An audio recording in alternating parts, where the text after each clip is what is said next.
Pentecost to you, wherever you are celebrating this momentous occasion for the life of the church. You see, whatever is happening today in the church and whatever the church has become over the last 2,000 years, is as a result of what happened on this day 2,000 years ago. When we read the book of Acts, as we read our scripture reading earlier in Acts 2, verse 1 to 21, which is our text for today, it is easy to focus on Peter and John and Stephen and Philip, Barnabas, Paul, Silas, and the many other people who are mentioned in the book of Acts. They preached, they healed, they traveled, they suffered and prayed, they appointed many leaders and confronted authorities, and they planted churches and took the gospel across cultural boundaries to even into Europe. But if we read Acts carefully, we discover that the apostles are not the main actors. The main actor is God, the Holy Spirit. The apostles spoke, but it was the Spirit that gave them utterance. The apostles go, but it was the Spirit that was sending. The apostles were preaching, but it was the Spirit that was convicting the hearers. The apostles are appointing leaders, but the Spirit was making them church leaders through the guidance of the Spirit. The apostles suffered, but the Spirit strengthened them. They debated various issues, but the Spirit was guiding the church. So Acts is not merely the record of what gifted people were doing. It is the record of what God did through people who were surrendered to the lead of the Holy Spirit. This is exactly what Jesus had promised. In the book of John chapter 14, verse 16 to 17, he said, "I will ask the Father, and he will give you another advocate to help you and be with you forever, the Spirit of truth." The word translated advocate, counselor, comforter, or helper means one called alongside to help, to strengthen, to defend, to teach, to guide, and to encourage. Jesus was saying, "I'm going away, but you will not be abandoned. I will not leave you as orphans. The Father will send another counselor. The Spirit will continue my presence and my ministry among you." That is what Jesus was promising. And that promise is fulfilled on the day of Pentecost and throughout the book of Acts as we see the work of the early church. So at Pentecost, the Holy Spirit comes. He fills the church. And from that day, the church is never the same again. So today I want to spend some time talking about what the Spirit is doing and is for the church today, so that we don't forget what the early church experienced, because we can experience the same today. So firstly, the Spirit is the continuing presence of Jesus with his church. In John 14, verse 18, Jesus said, "I will not leave you as orphans.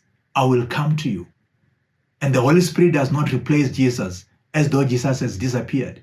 The Spirit makes the presence of the ascended Jesus real among his people. In Acts 1, Jesus ascended into heaven.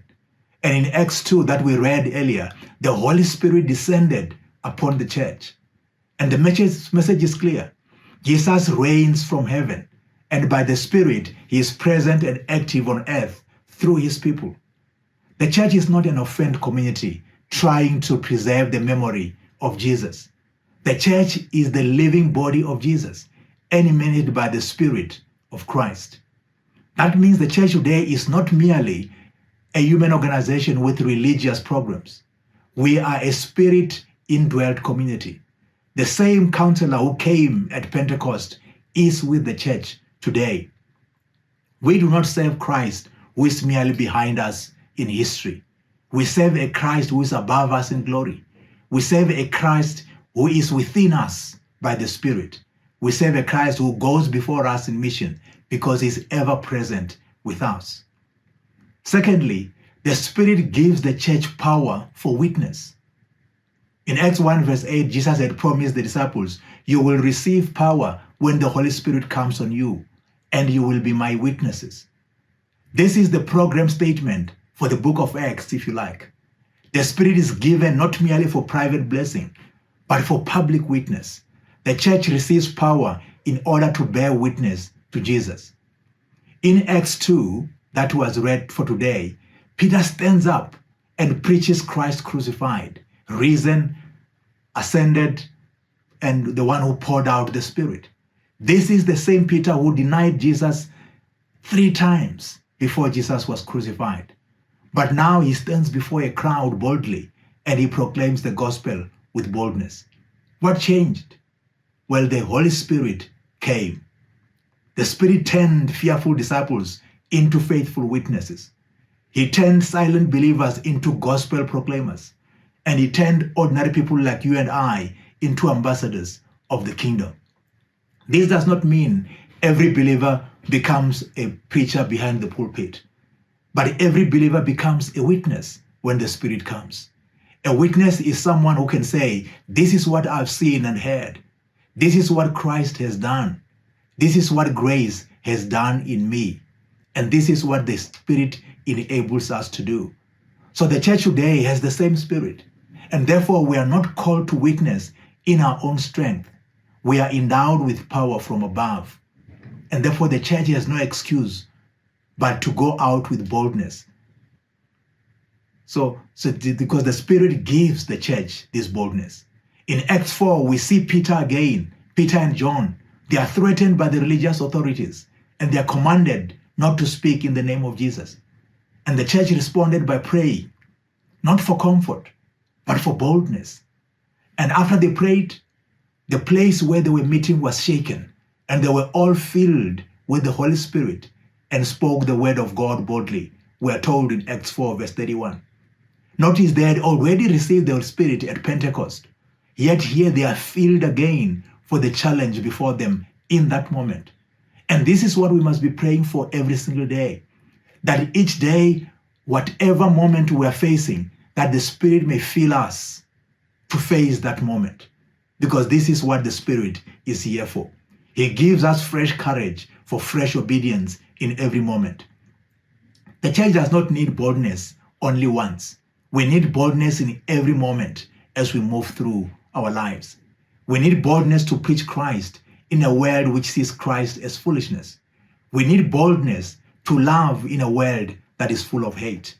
We need boldness to stand for holiness and morality in a world of sexual promiscuity. We need boldness to speak truth with grace. We need boldness to serve when we are tired. We need boldness to forgive when we are hurt. And we need boldness to cross barriers of race, of tribe, of class, of language and nationality when the world seeks to divide. Okay? And one of the things we see the Holy Spirit doing for the church is to give the church understanding of Scripture.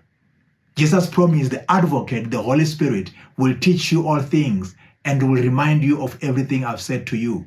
That's John 14, verse 26. In Acts, the apostles constantly interpret events through the lens of Scripture. At Pentecost, we see Peter explaining the outpouring of Spirit through the prophecies of Joel. He sees what was happening on that day of Pentecost as a fulfillment of what the prophet Joel said many hundreds of years before. He explains the resurrection and exaltation of Jesus through the Psalms. Stephen retells the history of Israel through the guidance of the Spirit. And we see Philip explaining Isaiah 53 to the Ethiopian official through the guidance of the Spirit. And James interprets the Gentile mission through the prophets in Acts 15 when they were debating about Gentiles. So the Spirit does not lead the church away from Scripture. The Spirit opens Scripture to point to Christ. A Spirit-filled church is a Scripture-centered church. And a Scripture-centered church is a Christ-centered church because the Scriptures proclaim who Jesus is. This is important because many people claim to be led by the Spirit while ignoring the Word of God. But the Spirit is the Spirit of truth. He inspired the Scriptures and He illuminates the Scriptures for us. He does not contradict Himself. There are many today who speak their own ideas and they claim inspiration of the Spirit, that they are led by the Spirit to say what they are saying. But that's not what we see the Spirit doing in the book of Acts. He leads The apostles, the ones who listened and were taught by Jesus, he leads them back to the scriptures. And he gives them fresh understanding of what those scriptures meant and what they always meant in the light of Jesus. That's what we see the Spirit is doing. So the Spirit helps the church see Christ in Scripture, understand the will of God, and to discern how to live faithfully in the present moment. The Spirit also gives the church guidance in its mission. Acts is filled with divine direction throughout, from chapter 2 all the way to the end of the book of Acts. You see how the Spirit is guiding and directing what the church is doing. In Acts 8, the Spirit is the one who tells Philip to go near the Ethiopian chariot. In Acts 10, it is the Spirit that tells Peter to go with the servants of Cornelius. In Acts 13, it is the Spirit that says, "Set apart for me Paul and Barnabas for the work to which I have called them." In Acts 16, the Spirit prevents Paul from going into certain regions and redirects him to Macedonia. The Spirit does not merely empower the church after decisions have been made. The Spirit guides the church in making the right decisions. And that is very encouraging for us as the church today, because the church does not have to guess its way through mission. We pray, we listen, we test, we discern, and we read scripture. We pay attention to doors that God is opening and the doors that he is closing. We submit our plans to God. Sometimes the Spirit may say, go. Sometimes he says, wait. Sometimes he says, not there, don't go there. Sometimes he simply says, not yet, we need to wait some more. And sometimes the Spirit opens a door we never expected. This is all the work of the Spirit as the church moves every single day. A church without the Spirit may have a lot of activity without direction, but a Spirit-led church learns to move with the mission of God where God is leading. The Spirit also gives the church unity across human divisions. Pentecost is not only about power, it is also about unity. In the book of Acts chapter 2 that we read earlier, people from many nations heard the wonders of God in their own language. This is a reversal of Babel. In Babel, as you know, the people were scattered and confused and started speaking different languages. And at Pentecost, grace gathers them and unites them in Christ, and they hear each other in their own languages. And later in the book of Acts, the Spirit falls on Samaritans, on Gentiles in Cornelius' house, and on disciples in Ephesus. And we see it spreading beyond the people of Judah into Gentiles. And the message is clear. The Spirit is not the possession of one ethnic group, one class or one culture, one gender or one nation. Peter said in Acts 10, after he had arrived at Cornelius' house, God does not show favoritism. The Spirit creates one church out of many peoples. This is one of the great gifts the church is endowed with through the Holy Spirit. Unity without being uniform. The Spirit does not erase our languages or cultures, our nationalities or personalities. He brings them under the lordship of Jesus. For us in Africa, this is powerful. The Spirit breaks down tribalism, xenophobia, racism, classism, and everything and every wall that says these people don't belong with us. The Spirit says no to that.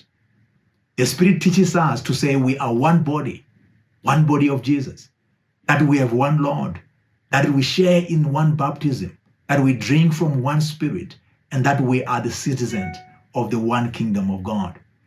A Spirit-filled church must be reconciled with one another in the church. That's what the church looks like, that is filled with the Spirit. The people are reconciled across all divisions of society.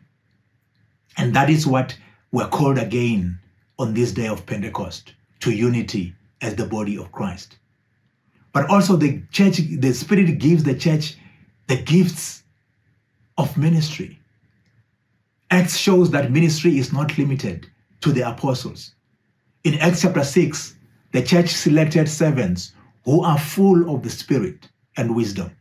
And Stephen and Philip were not part of the 12, and yet they were powerful witnesses when they were selected to become deacons. Stephen preached with wisdom and power. Philip evangelized Samaria and explained the gospel to the Ethiopian official.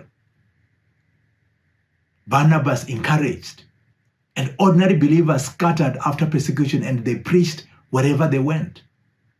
The Spirit distributed his gifts throughout the body of Christ, the church. So the church is not a spectator community where a few perform and the rest of us watch. The church is a Spirit-gifted body where every member has a role to play. The Spirit gives gifts for preaching, for teaching, for serving, for administration, for mercy, for generosity, for leadership, encouragement, and evangelism. He guides us in our prayers, in hospitality, in discernment, and many other forms of ministry. The question is not, am I important in the church? In Christ, everyone is important. The question is, how has the Spirit gifted me to serve?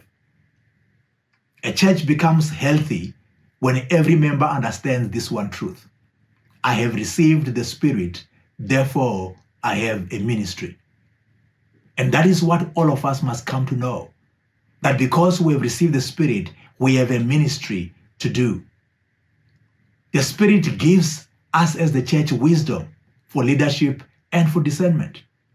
Once again, in Acts 6, the church is facing a serious administrative and pastoral problem. The Greek-speaking widows were being neglected in the daily distribution of food. The apostles instructed the church to choose leaders who are full of the Spirit and wisdom. This teaches us that even practical church administration requires the leading of the Spirit. Budgets need the Spirit. Food distribution need the Spirit. Leadership appointments need the Spirit. Conflict resolution in the church needs the Spirit. Pastoral care needs the Spirit. And governance in general needs the Spirit. And in Acts 15, the church faces a major theological crisis. Should the Gentiles believers become Jews to belong fully to the people, as the people of God? And after prayerful consideration, deliberation, after reading the scriptures and discernment as a community, the church said in Acts 15 verse 28, it seems good to the Holy Spirit and to us. The Spirit is the one that resolved that doctrinal crisis they had. He came and he spoke to them and they said, this is what the Spirit is saying. And they issued an instruction that Gentiles don't have to be circumcised. They don't have to become Jews to be part of the people of God. That was the move of the Spirit. What a beautiful phrase. They didn't say it seemed good to us alone. They didn't say it seemed good to our preferences. They say it didn't seem good for our traditions to be upheld. It seemed good to the Holy Spirit and to us, they said. So the Spirit gives the church wisdom to discern the will of God together. And this is a crucial word for the church leadership today. We need more than opinions. We need more than experience. We need more than majority vote in the church. We need Spirit-led discernment, shaped by scripture, by prayer, by humility, and by love. That's what the Spirit is doing in the church today. The church also gives the Spirit also gives the church holiness and reverence. Acts also shows us that the Spirit is holy. In Acts chapter 5, we know about the story of Ananias and Sapphira. They lied about the money that they received from selling their property to give to the church. And Peter said to them in Acts 5 verse 3, you have lied to the Holy Spirit. This is a sobering moment. The Spirit who comforts also purifies us. The Spirit who empowers us also exposes our sinfulness. The Spirit who gives gifts to the church also gives us integrity. The Holy Spirit is not given to help us look religious while we are living false lives. He is given to us to make us holy. As a spirit-filled church, we must be marked by honesty, by reverence, by repentance, by generosity and integrity. That's what must define us. We must not seek gifts of the Spirit while we resist the holiness of the Spirit. We must not seek the power of the Spirit while rejecting the purity of the Spirit. We must not seek the comfort of the Spirit while ignoring the conviction of the Spirit. The Spirit comforts us, but He also corrects us. He encourages us, but He also convicts us when we are wrong. He assures us of grace, but He also leads us into holiness. And sometimes you find that we are so excited about having certain gifts of the Spirit, but we ignore the holiness to which the Spirit is calling and leading us to. The Spirit in the book of Acts gives the church joy and encouragement. In Acts chapter 9, verse 31, it says, the church was strengthened and encouraged by the Holy Spirit. It grew in numbers, living in the fear of the Lord. And in Acts 13, verse 52, it says, the disciples were filled with joy and with the Holy Spirit. So the Spirit does not only send the church into battle, He sustains the church with joy. This joy is not shallow excitement. It is deep assurance that Jesus is alive, that God is faithful, that the gospel is true, and that the kingdom is coming. The early church suffered. They were imprisoned. They were rejected. They were persecuted. And they were killed. Yet they were not a defeated people. They were filled with joy by the Spirit. The Spirit gives joy in hardship. The Spirit gives us encouragement when we are tired. The Spirit gives us hope when the world feels dark. This is one of the signs of the Spirit's work. Believers who should be crushed are still standing. The churches that should have given up are still worshiping. Servants who should be exhausted are still serving. And communities that should be divided are still loving and are united. The Spirit is the encourager of the church. And it is this ministry of the church we must protect. Because when times are tough, we need the joy of the Holy Spirit. The Spirit also gave the church a prophetic vision. At Pentecost, in the passage that we read today, Peter quotes Joel. In Acts 2:17, he says, your sons and daughters will prophesy. Your young men will see visions, and your old men will dream dreams. This is not merely about predicting the future. It means the Spirit gives God's people the ability to see reality from God's perspective and to speak God's truth into the present.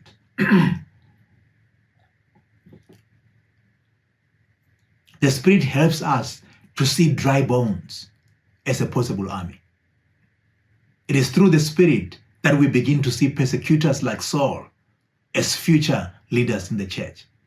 We begin to see outsiders like Cornelius as beloved children of God. We begin to see scattered believers as missionaries. We begin to see suffering as a witness opportunity. We begin to see small churches as seeds of the kingdom that will grow like the mustard seed. Without the Spirit, we only see problems. However, with the Spirit, we see possibilities. The Spirit gives old men dreams and young men visions. This means the church needs both memory and imagination. The old must not stop dreaming, and the young must not stop seeing. Sons and daughters must speak. Servants must prophesy. No one is excluded from the work of the Spirit. Pentecost is God's declaration that every generation has a place in His mission in the church. Pentecost reminds us as church leaders to create space for our sons and daughters to participate in our ministry. When the Holy Spirit is present, our sons and daughters can participate in ministry. Sometimes the church is guilty of sidelining young people from ministry.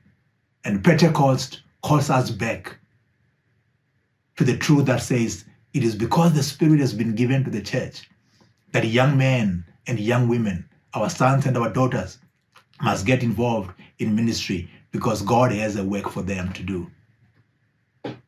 The church gives the church endurance. Acts does not present the Spirit as a guarantor of comfort. The Spirit-filled church still suffers. Throughout the book of Acts, we see these men that are mentioned suffering. Stephen is full of the Spirit, and yet he is murdered. Paul is led by the Spirit to go to places where he ends up in chains. The Spirit, the apostles are filled with the Spirit, and yet they are beaten. The church is empowered, and yet we find the church being persecuted. Suffering does not stop the mission. In the book of Acts, persecution often spreads the gospel further. The Spirit gives us endurance when we suffer. In Acts 7, Stephen was full of the Spirit, and he saw the glory of God and Jesus standing at the right hand of God. And even in death, we find Stephen bearing witness to Christ in the midst of suffering. The Spirit does not always deliver us from suffering, but he reveals Christ to us in our suffering. He gives us grace to endure, a courage to forgive, and the hope that there is life after death. The Spirit teaches the church that the cross is not the end of the story.